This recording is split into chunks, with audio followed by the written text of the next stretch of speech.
take over my Representing KU Radio. Baby, baby, baby, baby, baby.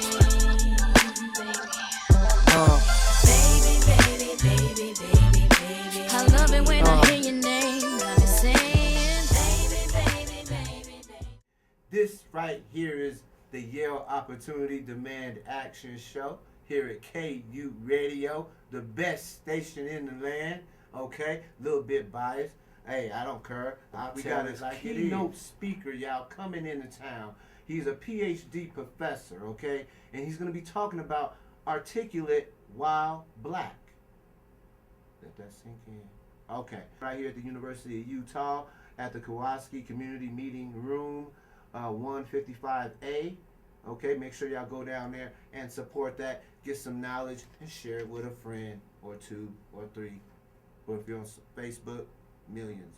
About raising with you, 1 billion raising, okay? And this is right here to end violence against women. Y'all participate in the flash mob. Everybody know a woman. Yeah, so that means you don't have to be a woman to participating in this, and they shouldn't be the only one participating in this movement right here, okay? Practice will be held in Union Building, okay? January 30th at 12 p.m. and February 13th at 12 p.m. to 6 p.m. at the East Ballroom. Make sure y'all check that out. Look, another part of the show is topics, hot topics. If it ain't hot, it ain't me. If it ain't hot, that means it's been talked about. I want to talk about things that ain't been talked about. Or maybe lightly talked about and then just brushed under the carpet. Okay? So I'm gonna get it from under the carpet and I'm gonna dust the dust off and we're gonna talk about it. Right here at this little forum, right here in the little cubby hole, right up here, the University of Utah Union Building, KU Radio, we talk about things. So now I get to thinking, I'll be like, well, being human and thinking like humans think, we always want to improve on something. If we have an invention, we want to improve on the invention. Here's an example. Y'all remember Sega when it first came out? Now it's I think y'all get where I'm going with this. I love talking to y'all, KU family. Hey, check this out. We always want to improve on something. Y'all remember the first TVs ever made? Those big old things with tubes in it? Now look. You remember the Model T car that came out? Now look. I think y'all know where I'm going with this. Well, that's just the mentality that we have. Once we was able to fly, we wanted to go to the moon. That's just the mentality humans have. All right, so I got to thinking. I was like, well, some of these movies is actually, they might be on to something.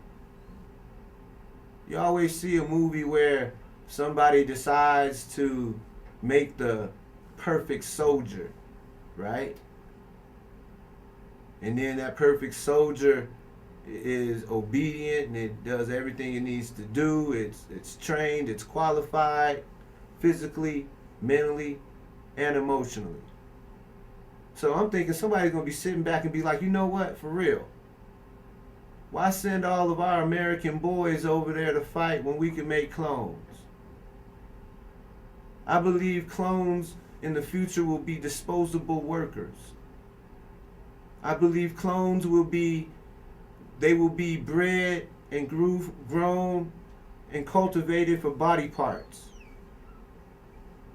We can already clone organs and stuff. Why don't we package the organ so it'll last longer? Why don't we put it in the package of a body, a human? And when someone gets sick and they need an arm or if they need a leg, we got body parts.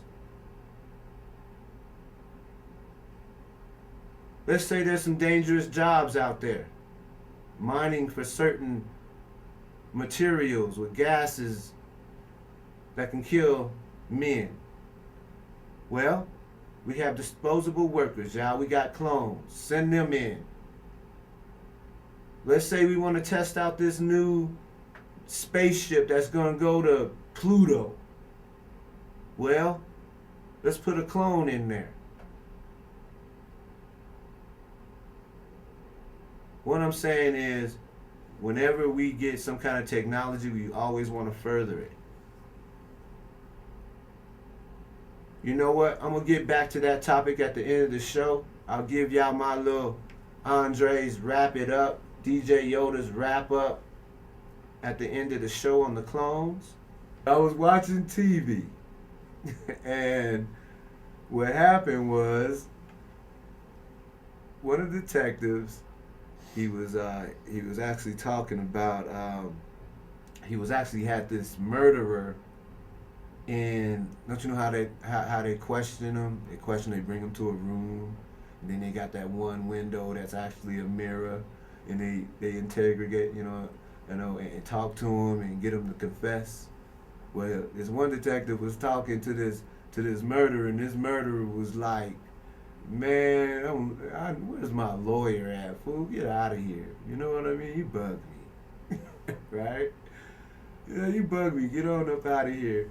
And the detective was like, man, he was like, he just walked out of the room and he went and talked to the detectives that was behind the mirror. He says, well, this dude right here, he ain't gonna crack. He ain't gonna budge. And guess what they said, y'all? They said, where's his wife? Get her in here. You sure you want are you sure you want to let the murderer meet his wife in person and talk to him? Should we give him that privilege? Yes, we need to dehumanize. No, we need to humanize him. Okay? The detective told the other detectives, bring his wife in the room because we need to humanize him. I got to thinking about that. What does that mean, humanize? Huh? That's really deep. Okay, and when we talk about African American Awareness Month, I think this plays a big part of it. Humanize. What is humanize? What does that look like? Well, let me tell you. When you look at your daughter,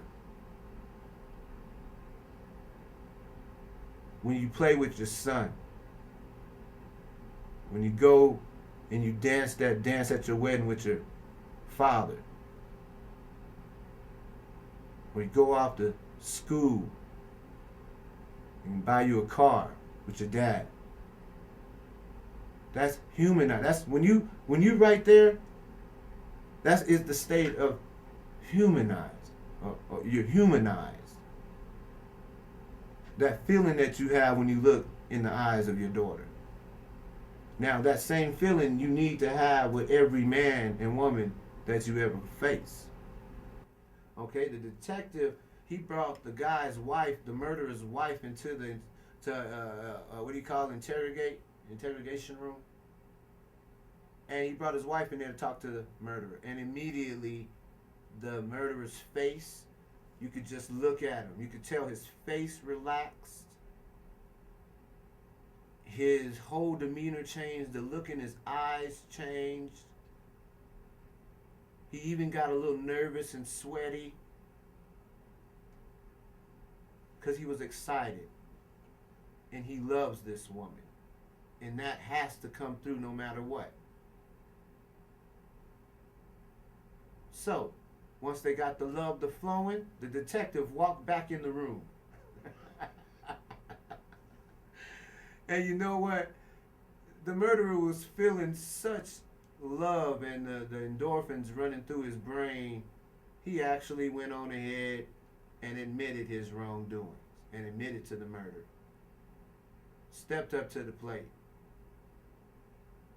Exercised his manhood at that particular moment. Only love can do that. I am a Desert Storm vet, and I want to touch on PTSD because that's in the news a lot lately, and we're having some of our soldiers committing suicide and even murder, okay, because of the symptoms of PTSD.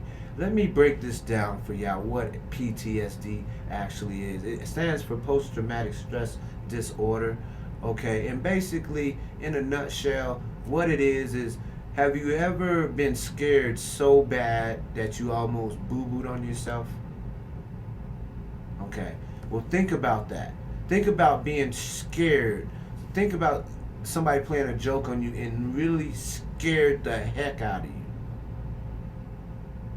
Okay, so now you're there.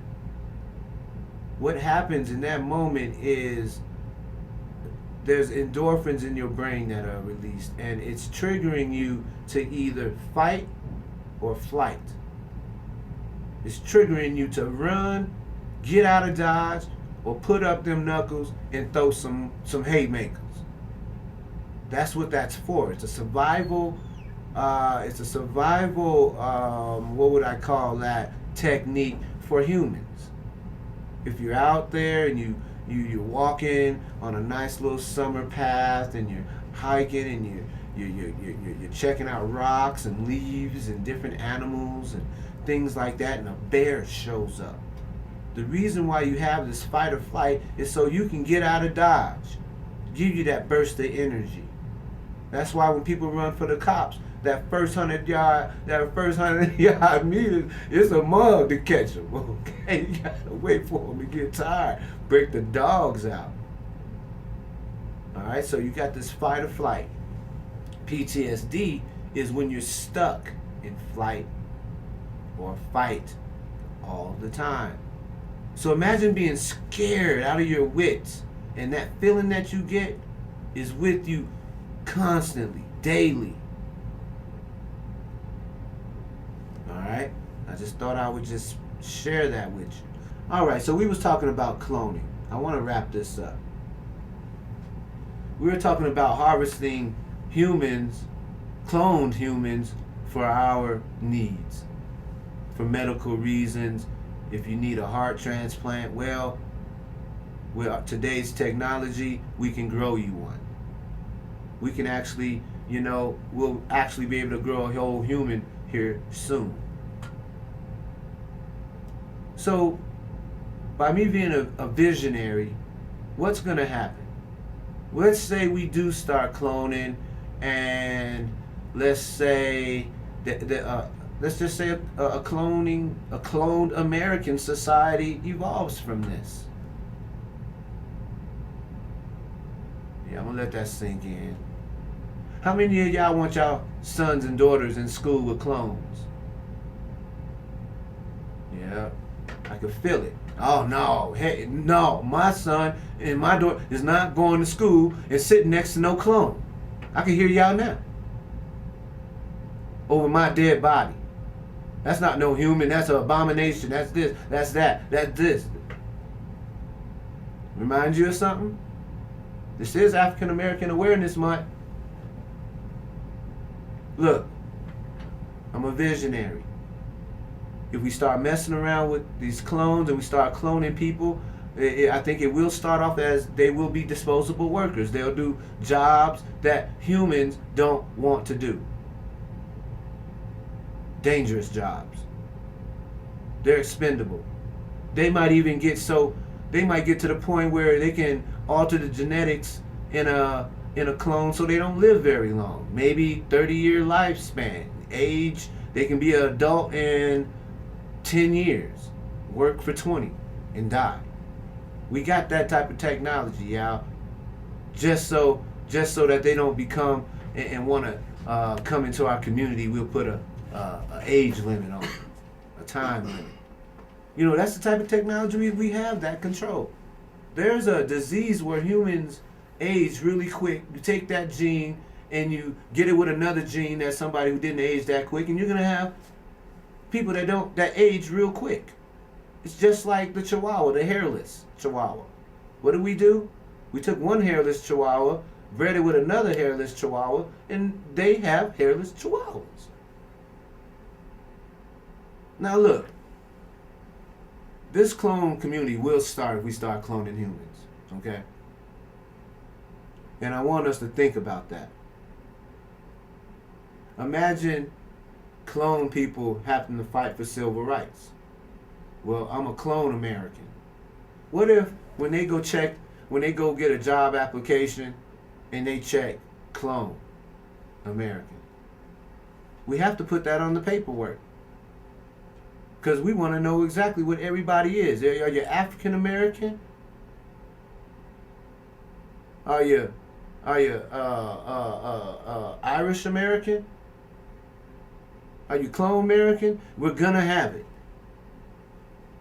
We might be so evil about this. We might even put something in their genes so we can identify a clone. Regular humans can identify them. Maybe they don't grow hair. Maybe they got a birthmark or something like that. Just so you know that's a clone.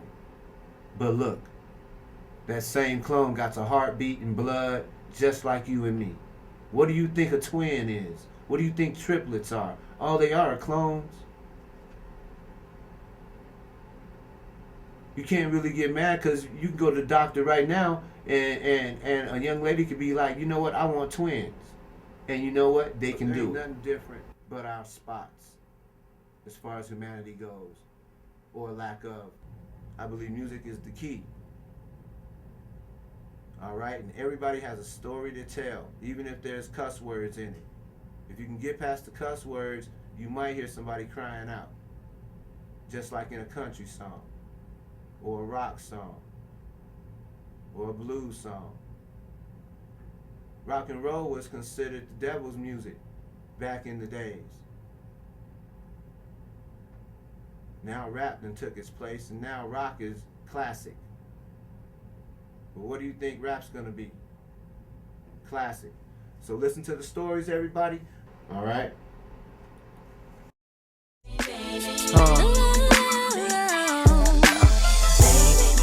Representing KU. Representing KU. That's how we do it. Alright.